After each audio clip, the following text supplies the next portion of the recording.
Apa-apaan Bu, anak saya kan normal, tidak berkebutuhan khusus. Kenapa disamakan dengan berkebutuhan khusus? Pokoknya intinya di sini, anak saya dipisahkan dengan anak autis. Kebutuhan khusus bukan penyakit dan tidak menular. Oleh karena itu, orang tua, keluarga, dan masyarakat perlu menyebarluaskan informasi terkait hal tersebut, termasuk informasi mengenai prestasi atau kesuksesan yang didapatkan oleh anak-anak berkebutuhan khusus.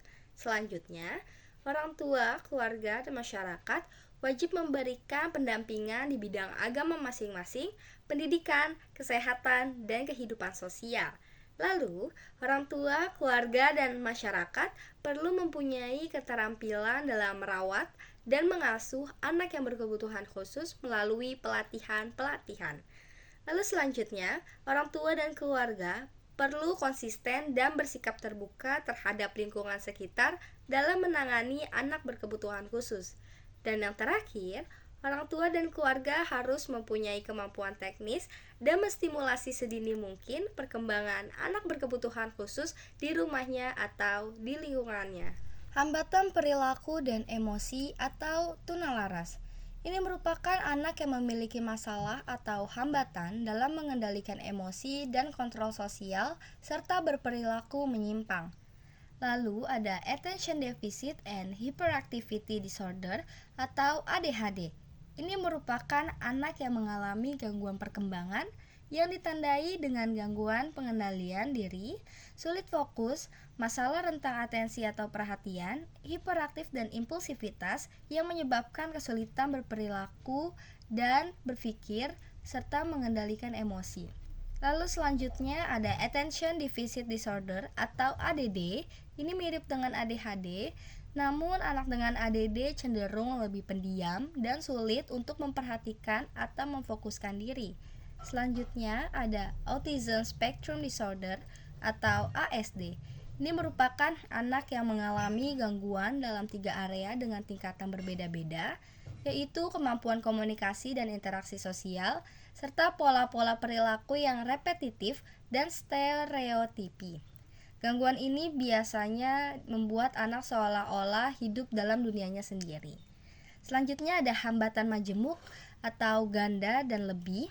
Ini merupakan anak yang memiliki 2 atau lebih hambatan sehingga diperlakukan pendampingan, layanan pendidikan khusus, dan alat bantu belajar yang khusus. Selanjutnya ada kesulitan belajar khusus atau Specific Learning Disabilities. Ini merupakan anak yang mengalami hambatan atau penyimpangan pada 1 atau lebih proses psikologis dasar berupa ketidakmampuan mendengar, berpikir, berbicara, membaca, menulis, mengeja, dan berhitung. Selanjutnya ada Gifted and Talented.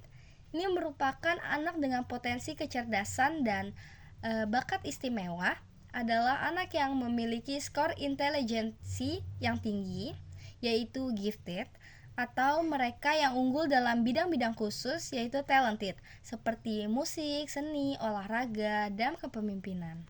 Pernahkah kamu membayangkan masa depan tanpa pendidikan? Langkah taktis baru untuk mewujudkan pembangunan yang lebih adil dan inklusif bagi negara-negara berkembang. Yang pertama, pencapaian target SDGs harus tetap menjadi fokus. Selanjutnya, apa itu SLB?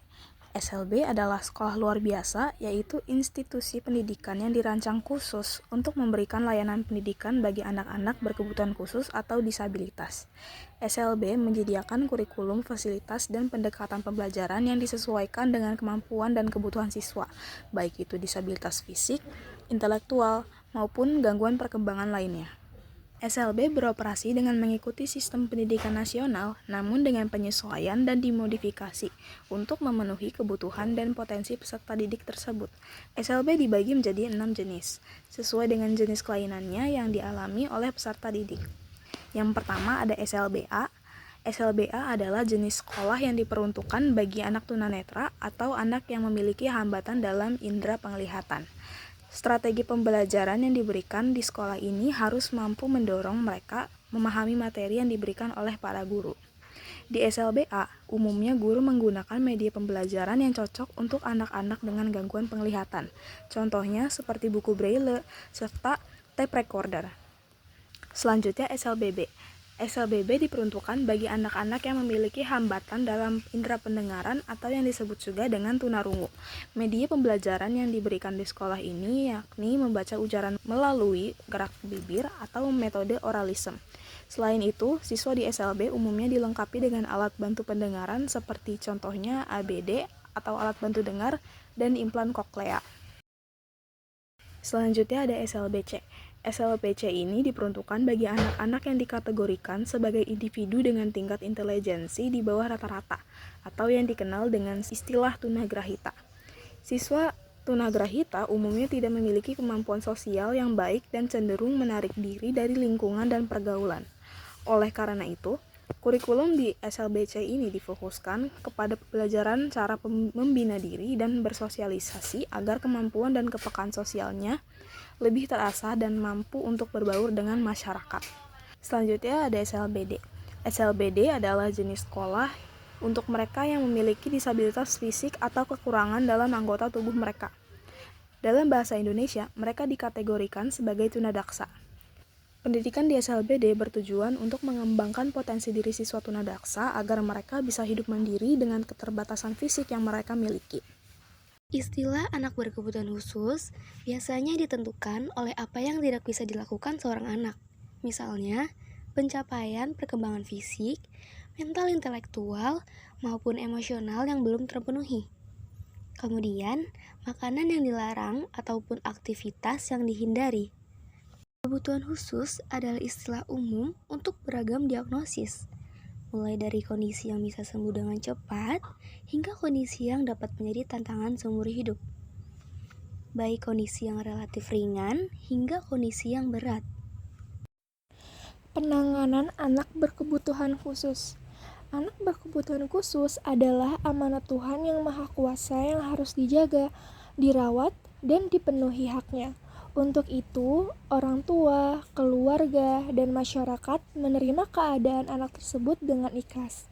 Hindarkan dari perasaan cemas, kecewa, khawatir, marah, menyalahkan diri sendiri dan orang lain, serta putus asa yang berlarut-larut. Melantarkan anak berkebutuhan khusus merupakan perilaku yang melanggar hak asasi manusia. Untuk itu, orang tua, keluarga, dan masyarakat tidak diperbolehkan menyembunyikan atau melantarkan anak tersebut.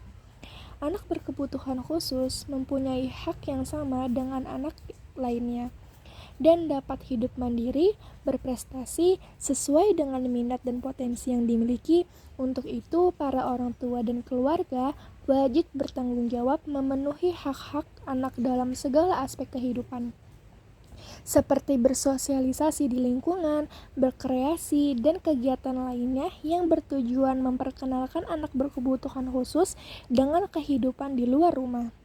Anak berkebutuhan khusus bukan penyakit dan tidak menular.